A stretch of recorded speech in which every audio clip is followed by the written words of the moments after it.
So I'm often asked, how do you buy a business with no money down? And it's a really interesting question. And I think the starting point with this is actually defining what no money down really means. I speak to so many people who talk about buying a business for £1 or $1, that minuscule amount of money.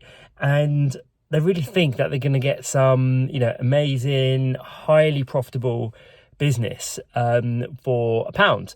But what they fail to really sort of acknowledge in all its simplicity is that if someone is genuinely selling their business, which in most cases is their life work, if they're genuinely selling that business for £1, then there's a reason for it. And the reasons are not normally very good. Now, I've bought businesses for £1, no deferred consideration, £1, and I can tell you, geez, they were a expensive investment. Not so much in the upfront money, the £1 investment, but more so in terms of my time, in terms of resources, in terms of everything that had to go into those businesses once they've been acquired. And you know what? Not one of them has actually ever really sort of succeeded. And I think it's a really great lesson in that you do get what you pay for. And if you are serious about buying a business, then you need to understand what you're letting yourself in for, not just in terms of the upfront consideration, but actually what does once the acquisition has been done, what does things look like then? That's what you need to know. Now, going back to the definition of no money down, I've seen multi-million pound businesses being bought with no money down. And what that really means, certainly in my sort of language and perspective, is not necessarily using any of your own money. So yes, you may be doing no money down, but actually the seller of that business could be getting hundreds of thousands, even millions, on day one.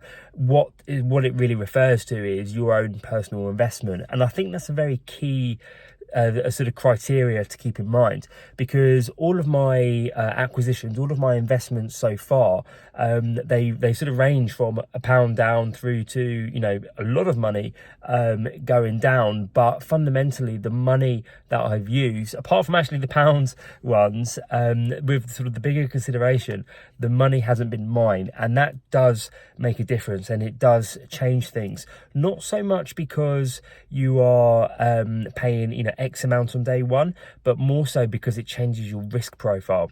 So very often when you go into a business, there is a lot of things that need changing. There can be some quite, particularly in sort of my world and sort of turnarounds, there can be some quite drastic actions that need to be taken, and some fairly hard decisions that need to be sort of faced head on. Now, it's much easier to do those when your personal risk is low.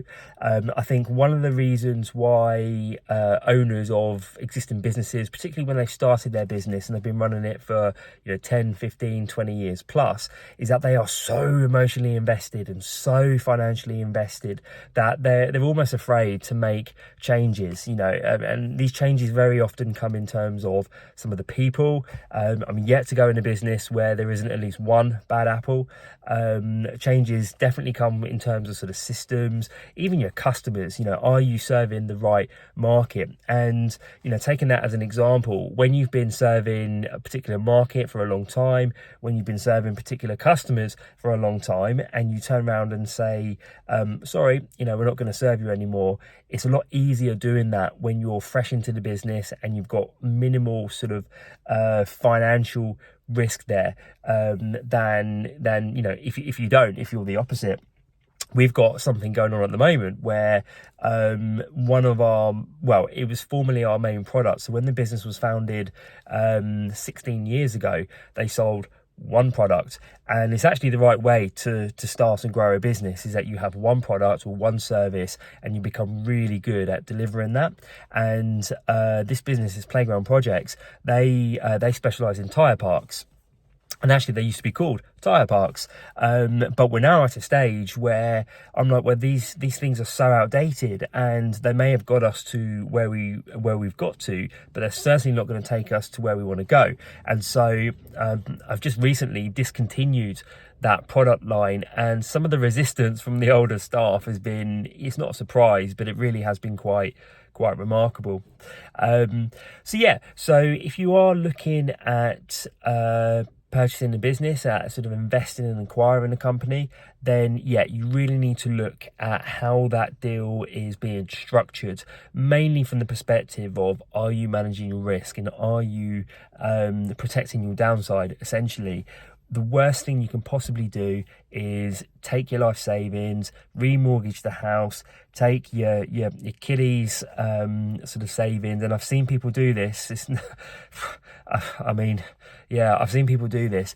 The worst thing you can do is that, particularly with your first acquisitions, because unless you do have experience, unless you know what you're doing and what to look out for, things are gonna come up. I promise you, they are gonna come up that are gonna sidesweep you. Whatever plan you have put in place, I guarantees that's going to go out the window as soon as you get into the business, because things will crop up, and as you start to get under the skin of a company and its people, you start to gain new realizations about the reality of the company and its products and its employees and everything that goes with that.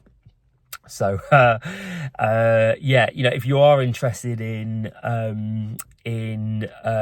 how to acquire companies without risking your personal, or too much of your own personal finances, which I think is a far more accurate way of talking about this, then reach out. This is what I've done. I'm in the very early stages of showing people how to do the same as well, but in an environment that is supportive, that really gives them sort of structure and support, and essentially holds their hand, really, because I've had some car crashes with my acquisitions. Not all of them. I've had some really good ones, but it's taken some car crashes to get there, and interestingly, some of the lessons I learned with those car crashes have saved me from making much bigger car crashes, just purely from that experience. So hope this has been a valuable video. I've just come out of the gym. It's a Saturday afternoon. I'm heading back home to see Vicky and my daughter, and looking forward to some downtime. Have a good day. Cheers.